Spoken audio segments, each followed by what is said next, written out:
នាងខ្ញុំឈ្មោះឈឿនសវងនៅ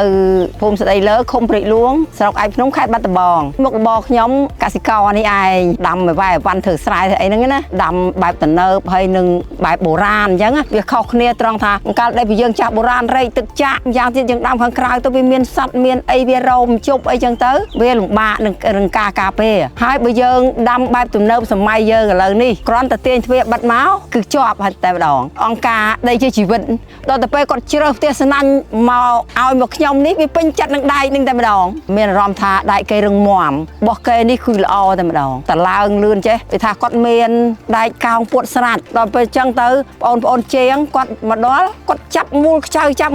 ទៅលឿនហ្មងមិនយូរប្រហែលផងអត់យូរទេលឿនដែរគាត់ដល់គាត់ចាប់មូលខ្ចៅគេដាក់មកផ្ទាំងគេដាក់ផ្ទាំងលឿនរបស់គាត់មែនបើតាមខ្ញុំយល់ថាជើងច្រើនចេះខ្ញុំយល់ថាប្រហែលជារឹងមាំ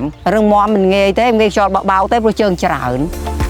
ចង់ផ្ដាំទៅកសិករទាំងអស់តែថាប្រកបអាជីវកម្មដូចខ្ញុំអញ្ចឹងបើចង់ប្រើប្រាស់ផ្ទះសំណាញ់បែបដែករឹងមាំហើយកោងស្រាប់បានល្អអញ្ចេះឲ្យប្រើរងបន្លែរបស់ ISI ពេល2ជាន់ទៀតផងដែលយើងធ្វើដាំបន្លែនេះអត់មានសត្វល្អិតអីមកប៉ះពាល់ទេគឺល្អតែម្ដងធានាសុវត្ថិភាពមានគុណភាព